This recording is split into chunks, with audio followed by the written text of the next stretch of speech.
Bonsoir, bonsoir à tous.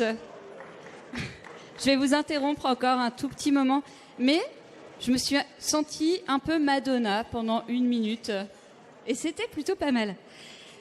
J'espère que vous allez bien. Nous allons débuter cette cérémonie de remise des prix Choose France. Et pour ce faire, je vais appeler sur scène 2 personnalités extraordinaires. La première, Marie-Cécile Tardieu, directrice générale déléguée de Business France. Et Monsieur Pascal Cagny, président, ambassadeur, Monsieur le Président, Monsieur l'ambassadeur, vous êtes là. Et je vous laisse le micro à tous les deux. Bien, bonsoir. Je vous promets que je ne vais pas encore vous administrer 100 ou 150 slides pour ceux qui ont eu le privilège de regarder cette présentation. Mais avec ma chère Marie-Cécile Tardieu, qui est la patronne de l'Invest chez Business France, on célèbre ce soir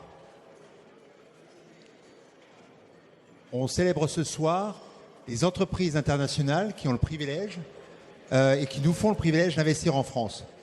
Donc il est très important que vous soyez concentrés et que vous cessiez quelques minutes le soin de pouvoir énumérer la liste des membres du jury. Alors ce prix de Choose France, il a pour objectif de célébrer et de reconnaître le travail de nombre d'entre vous au jour le jour. Je vous rappelle que j'ai besoin de votre aide puisque, ma chère Marie-Cécile, le 13 mai, il faut qu'on aille vers les 13 milliards d'investissements, plusieurs milliers de jobs. Et donc je voulais vous parler de la liste, c'est ça je crois, la liste des gens qui font partie de ce jury et qui ont eu la tâche très difficile de choisir 3 candidats. D'abord, c'est Olivier Marchal, qui d'ailleurs mérite une fois encore un round of applause.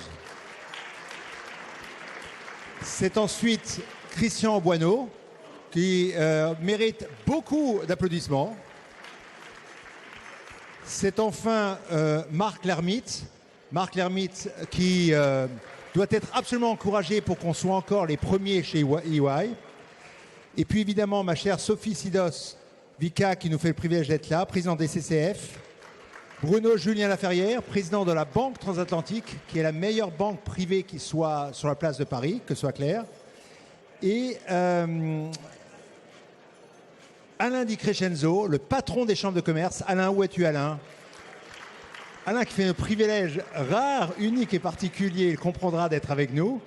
Et enfin, et là je ne veux pas un random d'applaudissements, je veux beaucoup d'applaudissements, une femme qui illustre aujourd'hui le savoir-faire français, qui illustre aussi le leadership de la place financière française, qui est la patronne du premier acteur européen en matière de gestion d'actifs, Valérie Baudson. En big round of applause.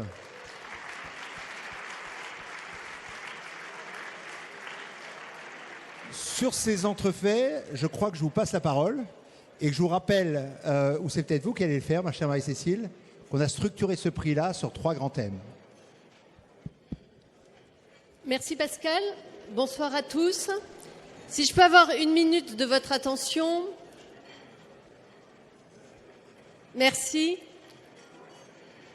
Nous allons vous présenter des prix qui visent à récompenser l'engagement.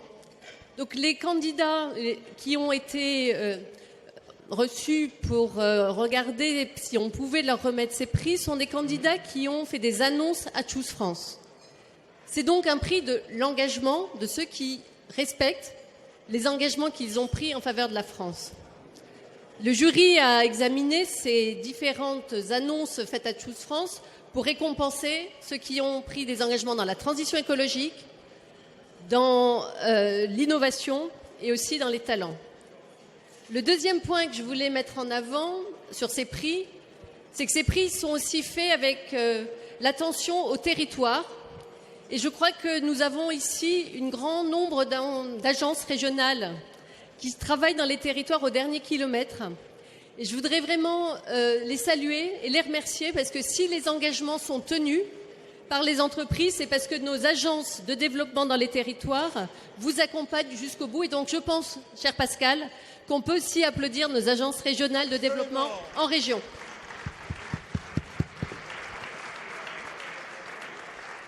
Sur ce, je crois, ma chère Fleur, qu'on entame la cérémonie. Comme ça, je peux retrouver ma place, vous observer et revenir à la fin. Observez ça. Non, vous voulez que je reste là? Non, non, absolument. Retournez à votre place. Allez, Bonjour, un petit Pascal. jingle et on entame les prix. Je ne manquerai Tous pas de vous France. rappeler tout à l'heure. Merci beaucoup. Et pour remettre le premier prix de cette sélection, je vais donc appeler Valérie Bodson, la directrice générale d'Amundi, dont Pascal Cagny a fait une brillante présentation un peu plus tôt. Et Bruno Julien Laferrière, le président de la Banque Transatlantique, à me rejoindre sur scène, s'il vous plaît.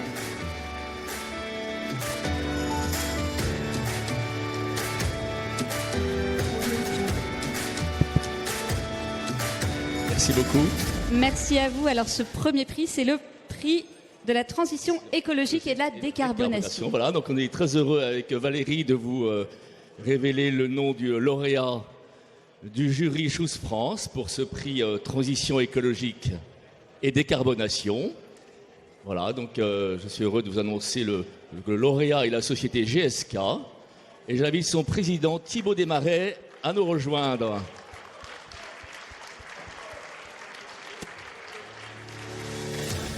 Bravo Thibaut, bienvenue. Voilà, donc vous présidez GSK France. Vous présidez GSK France, un groupe... Oh, on va peut-être baisser la musique, là. Voilà. Oui, mais voilà. Et donc, nous sommes heureux de vous féliciter. Et donc, c'est Valérie qui va vous remettre le prix et vous poser une question. Alors, cher Thibaut Desmarais, évidemment, GSK s'est engagé depuis de très longues années sur la décarbonation de vos activités. Vous méritez donc amplement ce prix. Ma question est la suivante. Quelle est l'action de cette année dont vous êtes le plus fier? Écoutez, bonsoir à toutes et à tous et merci pour votre attention. Au nom de GSK, je remercie tout d'abord évidemment les jurys pour ce prix qui nous touche particulièrement parce que c'est clairement une priorité du groupe et c'est aussi une priorité personnelle que je me suis donnée en arrivant chez GSK il y a 2 ans en faisant de la filiale France le premier contributeur du groupe en termes d'impact de réduction de l'empreinte carbone. Alors je ne sais pas si tout le monde connaît GSK très bien, mais GSK c'est un groupe qui est présent dans 80 pays, qui a 70 000 collaborateurs. Nous avons 3 500 collaborateurs en France et nous sommes le seul pays d'Europe avec 3 usines, 3 sites de production. Donc c'est ça qui nous rend aussi assez fiers. Et pour répondre à votre question, quel est le projet dont nous sommes le plus fiers chez GSK? Eh bien, nous avons un projet qui est autour de la ventoline. Alors, je vais demander aux personnes ici présentes, est-ce que vous connaissez quelqu'un ou vous-même prenez de la ventoline? Si c'est le cas, est-ce que vous pourriez lever la main? Voilà, je vois quelques mains qui se lèvent. Sachez qu'il y a 35 millions de patients dans le monde qui prennent de la ventoline, malheureusement, pour soulager de leur asthme. Et ce produit est responsable de 50% de l'empreinte carbone du monde pour GSK. 50% de l'empreinte carbone de GSK Monde est liée à un seul produit. Et nous avons décidé sur le site d'Évreux, circonscription de Bruno Le Maire, de créer une ventoline à bas carbone. Donc nous avons des études cliniques et nous avons des investissements de 350 millions d'euros entre 2023 et 2025 qui vont être réalisés, en plus des 400 millions d'euros que nous avons annoncés à Choose France. Donc vous voyez, la France est attractive et peut être attractive pour un groupe anglais. Donc voilà ce dont je suis le plus fier aujourd'hui. Merci.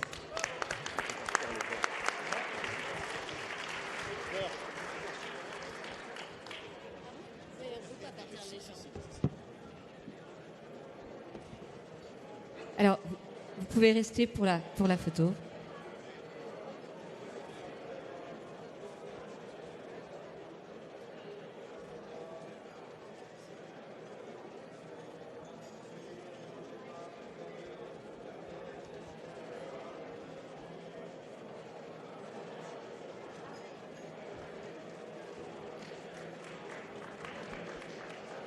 Nous allons à présent remettre le deuxième prix, le prix Innovation et technologie innovante. Et pour remettre ce deuxième prix, je vais appeler, s'il vous plaît, sur scène, Marc Lermite, senior partner chez Ernst & Young. Sous vos applaudissements. mesdames et messieurs, et Sophie Sidos, présidente des conseillers du commerce extérieur de France. Merci à tous les deux, sous un tonnerre d'applaudissements.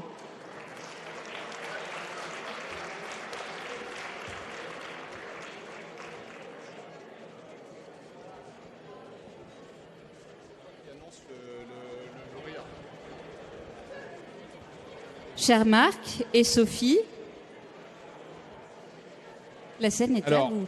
Sophie, ma présidente, à toi d'appeler le lauréat. Le lauréat est... Le lauréat du prix Innovation est la société Amadeus. Et Denis Lacroix. Alors, pendant que Denis arrive, Denis, merci de venir. Amadeus, c'est 800 nouveaux emplois en 2022-23. Denis, bravo. Dont 80% dans le centre R&D sans musique. Moi, j'aime bien la musique, en fait. De Sofia, 20% à Paris. Donc, très fier pour nos régions. Premier employeur privé en région PACA. Je crois que c'est une vraie entreprise européenne, vous nous le direz, leader mondial des technologies du voyage. Et ce qui nous a particulièrement séduit, Denis, mais vous nous en parlerez mieux, c'est lancement de la plateforme d'achat de billets multimodaux après le Covid, sans doute avec un peu de boulot pendant le Covid. Et puis en France, de Travel for Impact. Donc ça a été très impressionnant. Un programme copiloté avec pas mal de partenaires européens. Donc félicitations, Denis et Amadeus.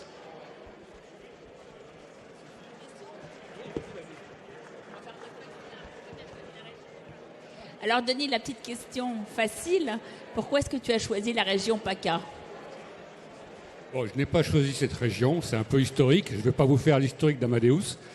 Donc juste en quelques mots, Amadeus c'est une société espagnole, 18 000 salariés dans le monde, 190 pays et 9 000 ingénieurs. Alors nous sommes une société espagnole avec une particularité, c'est que le navire amiral de l'entreprise est en France. En particulier avec notre centre R&D de Sophia Antipolis, tu l'as dit. Donc 4200 ingénieurs à Sophia Antipolis, 800 ingénieurs embauchés en 2022-2023. Donc Pascal en a tenu promesse, hein, c'est ce qu'on avait annoncé en chose en 2022. Donc pour nous, ce prix est important, c'est la reconnaissance de nos efforts en matière d'innovation et en matière d'investissement R&D. Et voilà. Et on se permettra d'utiliser ce prix pour notre marque employeur, pour embaucher en 2024 plusieurs centaines d'ingénieurs à Sophia Antipolis dans la région PACA. Merci beaucoup. Et donc le prix.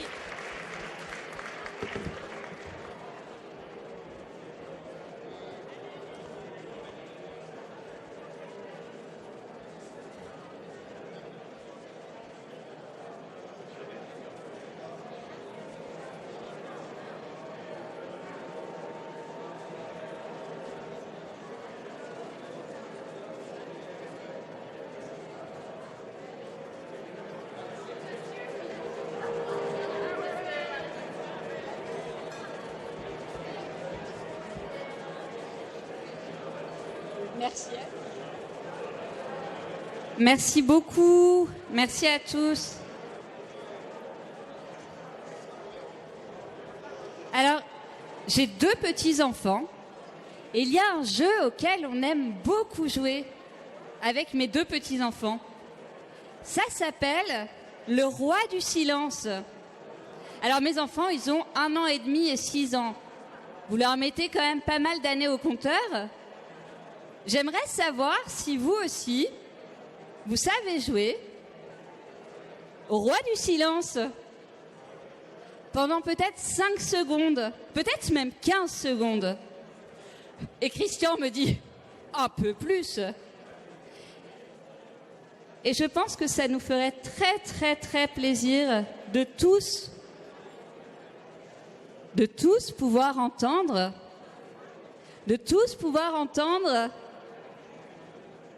le nom du lauréat de ce 3e prix, puisque ce 3e prix, vous savez pas jouer au roi du silence en fait.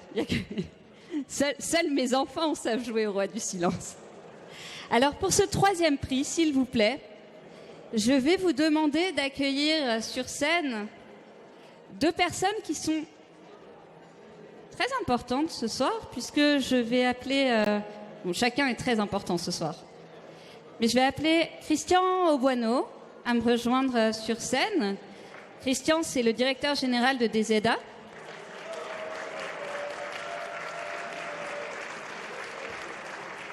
Bonsoir Christian. Et je vais également appeler, s'il vous plaît, à me rejoindre Olivier Marchal, partenaire et chairman France de Bain & Company. À vous, les amis. Bon, on vous a fait souffrir énormément aujourd'hui pour vous faire partager un certain nombre de faits et gestes pour les prochaines décennies, surtout Olivier. Et donc, on ne va pas prolonger l'échange et on va accueillir le prochain lauréat, n'est-ce pas? Exactement. Nous allons aller à l'essentiel. Et donc, je vous l'annonce, le lauréat du prix Talent et Formation d'Avenir revient aujourd'hui à la société FedEx. On les applaudit.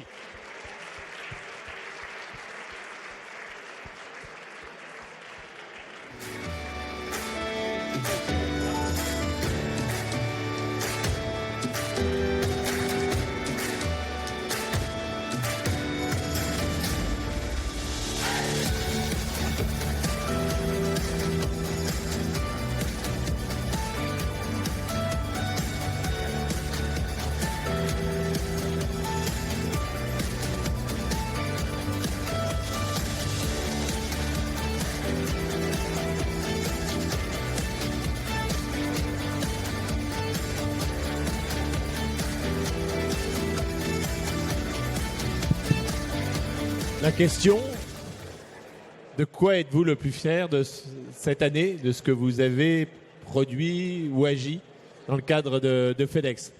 On est très heureux de vous accueillir ce soir. Déjà merci beaucoup. Et c'est avec beaucoup de fierté que je prends ce prix pour le compte de FedEx, au nom de FedEx. Ce dont on est très fiers, et notre réalisation en tout cas au cours de ces derniers mois, ça a été le développement FedEx. 1200 personnes. Le nom de quartier défavorisé, c'est ce dont Julien Decaux va parler. Exactement. Je vous invite à l'écouter.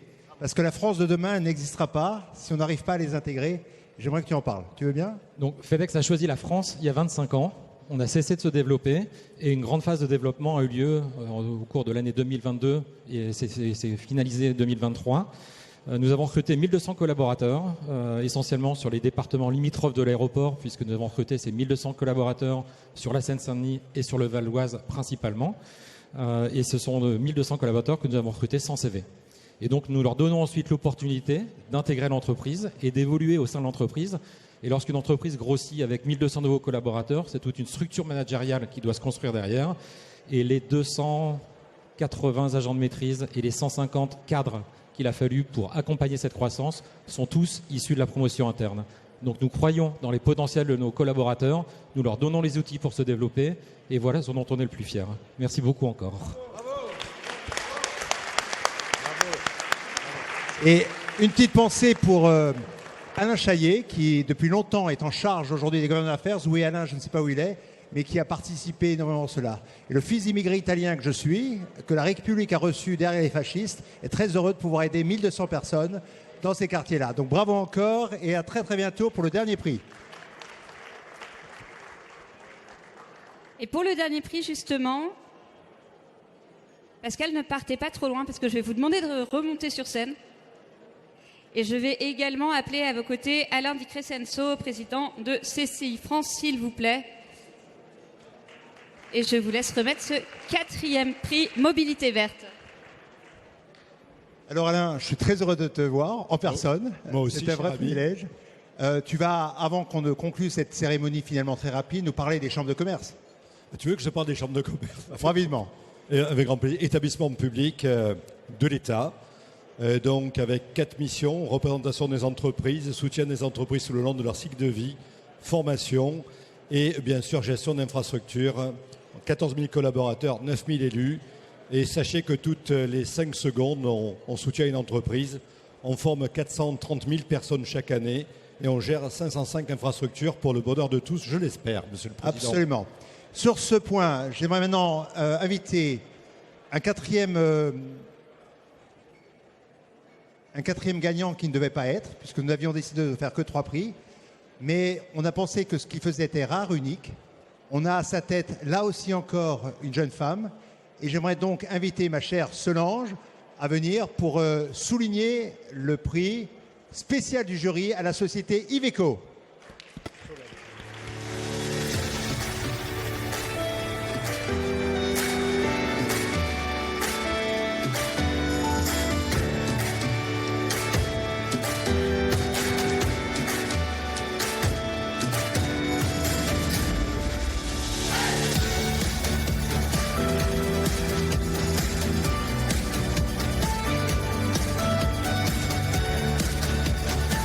Et Christian va poser une petite question. Oui, alors, Solène, une initiative différenciante dans le domaine du développement durable. L'initiative. Alors tout d'abord, je tenais à vous remercier. Nous sommes très très honorés de recevoir ce prix qui récompense notre engagement fort en France de longue date dans la décarbonation. Et une initiative, c'est incontestablement notre nouvelle structure de développement produit et de structure d'essai de véhicules gaz, électriques, hybrides également. Voilà, que nous avons inauguré cette année en 2023. Voilà. Iveco, quelques chiffres? Oui, bien sûr. Alors, Iveco Group, c'est 35 000 personnes dans le monde, 4 000 en France, voilà. Et je représente la branche bus et car, voilà, d'Iveco Group. Voilà. Et nous continuons d'investir 115 millions d'euros en 2023, notamment dans nos usines françaises. Voilà, pour la décarbonation. Et on applaudit Solène, alors. Merci. Bravo. Solène, absolument. Merci. Alors, on va faire quelques photos, un jungle, et on va clore cette cérémonie. Quelques photos.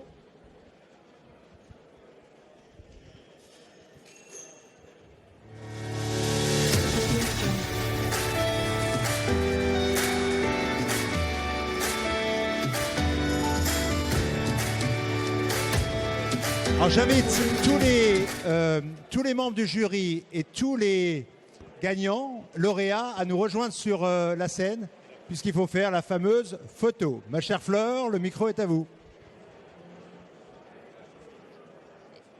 Eh bien, rendez-vous tous sur scène pour cette dernière photo et cette clôture de cérémonie.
On a fini, on vous donne rendez-vous pour l'année prochaine. Entre-temps, Choose France le 13 mai.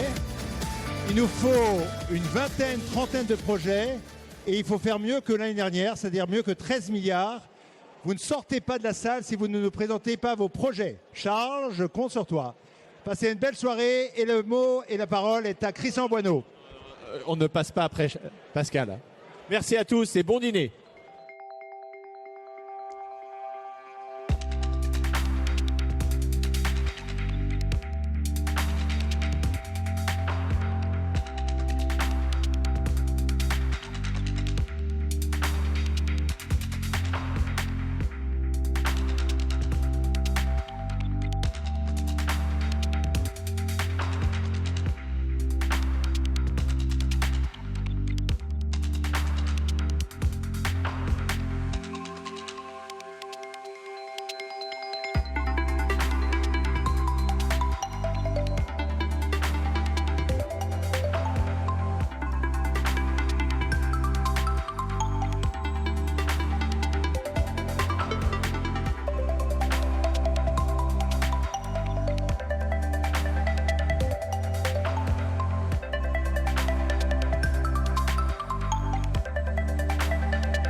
Ravie d'être là dans ce lieu. C'est toujours émouvant de se retrouver dans cet amphithéâtre. Je suis très heureux d'être là. Effectivement, je suis un grand fidèle des États de la France. L'accord de Paris, c'est plutôt la mise en route de la direction de l'économie mondiale vers une économie décarbonée. Quels sont les atouts de la France dans ce domaine? On se doute et on devine que sur le plan numérique, on n'a pas des atouts extraordinaires. On va retrouver sur place au CESE notre journaliste Charlotte Guerre. À ses côtés, Raymond Soubi. L'attractivité de la France suppose que la France soit capable de donner des réponses positives sans drame. Et donc ce qu'on doit faire, c'est diminuer notre empreinte carbone tout en continuant à garder le même niveau de vie. Le modèle d'hypermondialisation n'est plus soutenable, où on avait des composants qui parcouraient jusqu'à 800 000 km. Mais globalement, sur le plan de l'attractivité, la France se sort quand même bien de la mauvaise passe que le monde vient de traverser. En mettant en place le fonds de solidarité, tous ces choix aujourd'hui, tout le monde dit « Ah mais c'était bien normal, monsieur le maire ». Tout le monde aurait fait la même chose à votre place. J'en suis pas certain. Avoir des centres de décision dans notre pays, c'est garantir aussi des arbitrages qui sont favorables au tissu productif français. C'est un élément du combat que nous menons tous et toutes dans cette salle. Alors, le ministre vient de nous y inviter. Nous allons maintenant nous mettre au travail.